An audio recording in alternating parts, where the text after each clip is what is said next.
अब्बास सिद्दीकी को हैदराबादी भाईजान असदुद्दीन ओवैसी का बहुत बड़ा फैन बताते हैं। इसलिए माना जा रहा है कि बंगाल के चुनावी मैदान में मौलाना अब्बास और ओवैसी एक साथ आ सकते हैं।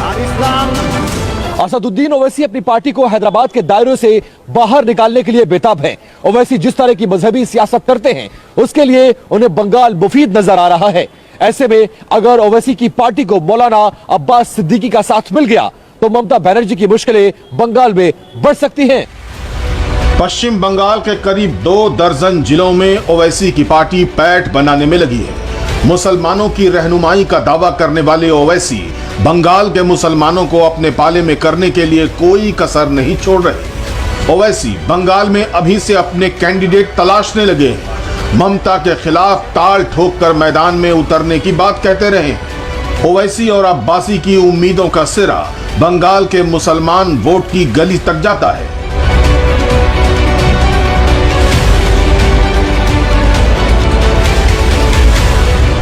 बंगाल में करीब 28% मुस्लिम आबादी है, जो कश्मीर और असम के बाद सबसे ज्यादा है। राजनीति में पैठ बनाने के लिए जद्दोजहद कर रहे असदुद्दीन ओवैसी का टारगेट अब बंगाल है।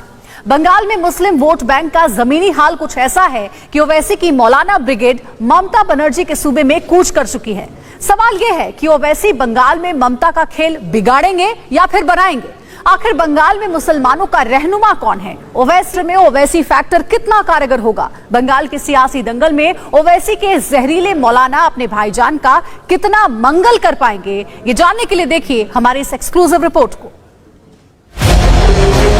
बीजेपी को नहीं रोक पाते, 18 से बीजेपी जीतती, मैं तो लड़ा नहीं, अब लड़ूंगा असेंबली का इलेक्शन।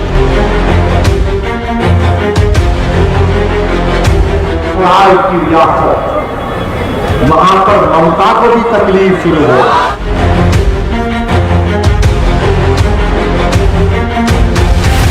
ममता भी कह रहे ओवैसी नहीं आना।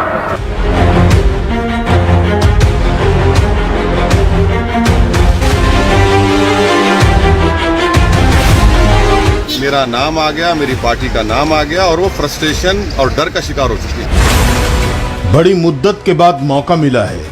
सामने बंगाल का किला है, इसलिए भाईजान को दीदी से गिला है। बिहार में थोड़ा बहुत चमत्कार और हैदराबाद में अपना किला बचाने के बाद असदुद्दीन ओवैसी की नजर अब बंगाल पर है। मैं बंगाल के चीफ मिनिस्टर साहिबा से बड़ी इज्जत के साथ कह रहा हूं कि अल्लाह ने मुझे जिंदा रखा तो इंशाअल्लाह ताला बंगाल के कोने कोने में जाकर ओवैसी बंगाल के सबसे बड़े वोट बैंक में सेंध लगाने को व्याकुल है। खुलेआम ऐलान करते हैं, इसलिए खुद के बंगाल जाने से पहले ही ओवैसी ने मौलानाओं की ब्रिगेड को बंगाल कूच करवा दिया है।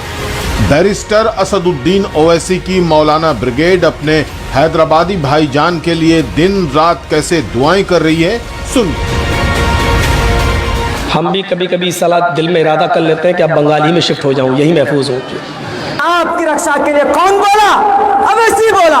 जब हमारी आवाज अवैसी उठाता है तो हमारा लीडर भी अवैसी होगा। लेकिन अजीजान मोहतरम, हैदराबाद दक्कन की सरजमीन का एक वल्वलांगेज लीडर जिसको असदुद्दीन ओवैसी कहा जाता है, उस मायानाज शेर ने तमाम हिंदुस्तान की करीब 10 से 15 करोड़ बहनों की इस्मत पर आंच आने से बचाते हुए अपनी आवाज को पार्लियामेंट में बुलंद की। लेकिन अब ओवैसी का देश के सियासी फलक पर चमकने का ख्वाब पूरा करना है, लिहाजा बंगाल के मुसलमानों की कस्में खिलाई जा रही हैं, कौम की दुहाई दी जा रही है। होश में आइए, होश में आइए। लोग पूछते हैं, लोग कहते हैं कि मौलाना किसके पीछे जाएं? इस वक्त आपकी आवाज कौन बुलंद कर रहा है? बाबरी मस्जिद पर कौन बोलता है? अवैसी बोलता है। एनआरसी पर कौन बोलता है? अवैसी बोलता है। CAA पर कौन बोलता है? अवैसी बोलता है। बाबरी मस्जिद तोड़ी गई, फैसले आए, कौन बोला? अवैसी बोला। तलाक के ऊपर कौन बोला? अवैसी बोला।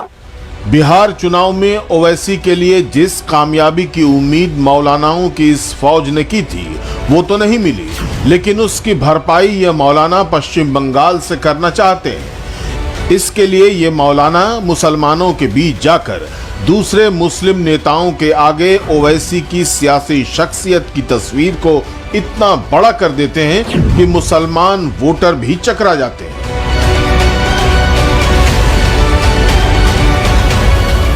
एक हमारे मुहज्जब कुर्सी पर बैठकर बोलते हैं, वो फना की रहनुमाई करते हैं, वो फना के इशारे पे बोलते हैं। हजरत मुफ्ती साहब, आपकी बात में और उस बैरिस्टर की बात में इतना फर्क है। आप कुर्सी पर बोलते हो, टीवी के स्टूडियो पर तो आप पर मोहतरमा के हाथ के थप्पड़ लगते हैं, लेकिन जब वो बैरिस्टर बोलता है पार्लियामेंट के अंदर, तो पार्लियामेंट की दरो दीवार भी खामोश होकर उसकी तकरीर को सुनता है। गले की नसों को फड़फड़ाकर, जुबान के कोने कोने से लार को समेटकर, चीखते हुए चिल्लाते हुए मौलानाओं की ब्रिगेड इसी तरह बंगाल के मुसलमानों के बीच ओवैसी के लिए माहौल बनाने के काम में जुट चुकी है। पश्चिम बंगाल में विधानसभा चुनाव होने में लगभग 5 महीने का वक्त बाकी है, लेकिन दिसंबर के हर सर्द होते दिन के साथ कोलकाता में राजनीति गरमाने लगी है। इस बार वोट बैंक की होड़ है, जिसे ओवैसी की मौलाना ब्रिगेड के साथ ही कुछ नए चेहरों ने जंग बंगाल में एंट्री मारकर इस मुकाबले को और भी दिलचस्प बना दिया है। इनमें एक नाम है अब्बास सिद्दीकी का। আজকে যারা রাজনীতির কথা আব্বাস সিদ্দিকীকে বলে যে আসুন দেখি রাজনীতি করব, সেই তাদেরকে আমি চ্যালেঞ্জ দিচ্ছি, বাংলা সিএমকেও চ্যালেঞ্জ দিচ্ছি, আর পিএমকেও চ্যালেঞ্জ দিচ্ছি, গণতান্ত্রিক প্রক্রিয়ায় চলে আসো দেখি রাজনীতির ময়দানে, তাহলে বুঝিয়ে দেব কার কত ভোট আছে, সেদিন তোমাদেরকে বুঝিয়ে দেব, ঠিক না বেঠিক? बंगाल की राजनीति में ये नई एंट्री है जनाब का तारुफ पीरज़दा अब्बास सिद्दीकी। बांग्ला में ज्यादातर तकरीरें करते हैं, लेकिन बाकी जहरीले मौलानाओं की तरह कौम के जज्बातों को भड़काने के हुनर में माहिर। जरा एक और बानगी देखिए।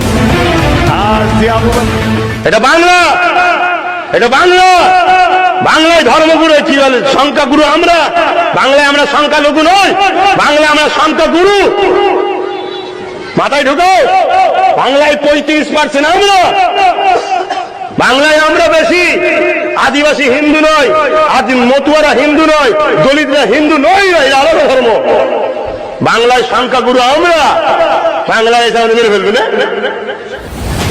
इसी तरह की तकरीरों के सहारे अब्बास सिद्दीकी बंगाल के मुसलमानों में बड़ी पैठ रखते हैं।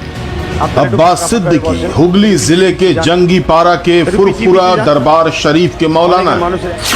फिलहाल ममता बनर्जी से क्यों खार खाए हुए हैं, खुद उन्हीं से सुनिए। सही से कोई काम नहीं मिला, अभी उन लोगों को कोई सपोर्ट भी नहीं मिला बंगाल से। अब दूसरा बात है, बंगला में ना नौकरी है, ना जॉब है, ना कोई मतलब कल कारखाना है, और तीसरा बात है अम्फान में जितना घोटाला हुआ, इससे बंगाल का जो अभी हुकूमत है, इस ममता बनर्जी की सरकार से बंगाल का रहने वाला हमारे भाई बहन माँ बाप सब इस सरकार से मुंह हटा रहे, इसके ऊपर से विश्वास उठ गए। बात इतनी सी नहीं है, जनाब ममता बनर्जी से मुकाबले के लिए बाकायदा पार्टी बनाने की तैयारी कर रहे हैं। 40 सीटों पर चुनाव लड़ने का इरादा जता चुके हैं। अब्बास सिद्दीकी खुद को हैदराबादी भाईजान असदुद्दीन ओवैसी का बहुत बड़ा फैन बताते हैं। इसलिए माना जा रहा है कि बंगाल के चुनावी मैदान में मौलाना अब्बास और ओवैसी एक साथ आ सकते हैं। असदुद्दीन ओवैसी अपनी पार्टी को हैदराबाद के दायरों से बाहर निकालने के लिए बेताब हैं। ओवैसी जिस तरह की मजहबी सियासत करते हैं, उसके लिए उन्हें बंगाल मुफीद नजर आ रहा है। ऐसे में अगर ओवैसी की पार्टी को मौलाना अब्बास सिद्दीकी का साथ मिल गया, तो ममता बनर्जी की मुश्किलें बंगाल में बढ़ सकती हैं। पश्चिम बंगाल के करीब 2 दर्जन जिलों में ओवैसी की पार्टी पैठ बनाने में लगी है। मुसलमानों की रहनुमाई का दावा करने वाले ओवैसी बंगाल के मुसलमानों को अपने पाले में करने के लिए कोई कसर नहीं छोड़ रहे। ओवैसी बंगाल में अभी से अपने कैंडिडेट तलाशने लगे हैं। ममता के खिलाफ ताल ठोक कर मैदान में उतरने की बात कहते रहे। ओवैसी और अब्बासी की उम्मीदों का सिरा बंगाल के मुसलमान वोट की गली तक जाता है।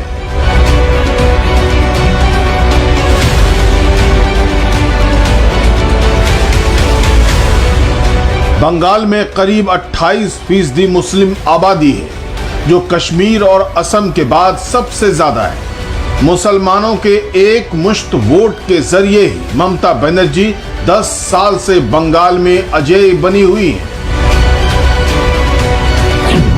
बंगाल में 90 सीटों पर मुस्लिम वोटर हार जीत तय करते हैं। 2016 में टीएमसी को मुस्लिम बहुल इलाकों में 38 सीटें हासिल हुई।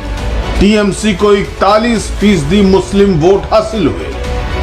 ओवैसी ने पहले ही बंगाल चुनावों की तैयारी तेज कर दी है। इसका पूरा फायदा बीजेपी को मिल सकता है। वहीं ओवैसी के मैदान में उतरने से ममता बनर्जी की मुश्किल बढ़ सकती है। पश्चिम बंगाल के मालदा में 51% मुस्लिम वोटर हैं, तो मुर्शिदाबाद में 66% मुसलमान हैं।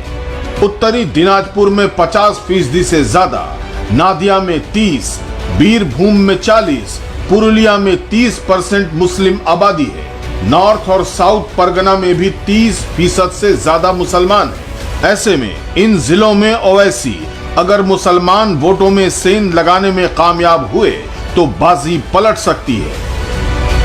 10 साल से बंगाल का मुसलमान ममता बनर्जी को गद्दी पर बैठाता रहा है। मुस्लिम वोट बैंक की बदौलत ही ममता बनर्जी बंगाल में अजेय रही है। लेकिन अब ओवैसी दीदी के दुर्ग की इस नींव को हिलाने पहुंचने वाले हैं। उससे पहले मौलाना ब्रिगेड काम पर जुट चुकी है। Bureau report TV9 Bharatvarsh.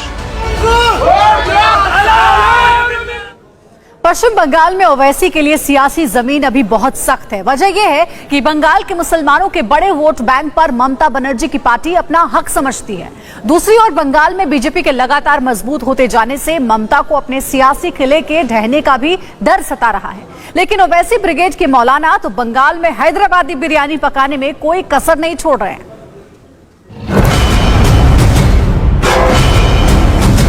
Babri मस्जिद पर कौन बोलता है? अवैसी बोलता है। एनआरसी पर कौन बोलता है? अवैसी बोलता है। বাংলা সিএম को চ্যালেঞ্জ দিচ্ছি আর পিএম को চ্যালেঞ্জ দিচ্ছি। सीमांचल में मुसलमानों को इसी मजहबी टॉनिक की डोज देकर ये मौलाना कुछ दिन पहले बरगला रहे थे। ओवैसी की पार्टी को वोट दिलाने के लिए रसूल तक का वास्ता दे रहे थे। वही मौलाना अब ओवैसी के बंगाल मिशन के लिए दीवाने हो रहे हैं। मौलानाओं की ओवैसी के लिए सियासी दीवानगी सिर्फ चुनावी दौरों के वक्त ही नहीं दिखती। मंच कोई भी हो, ये मौलाना हैदराबादी भाईजान की शान में कसीदे पढ़ने का कभी कोई मौका नहीं छोड़ते। लेकिन बंगाल का मुसलमान आखिर क्या सोच रहा है, ये जानना भी बेहद जरूरी हो जाता है।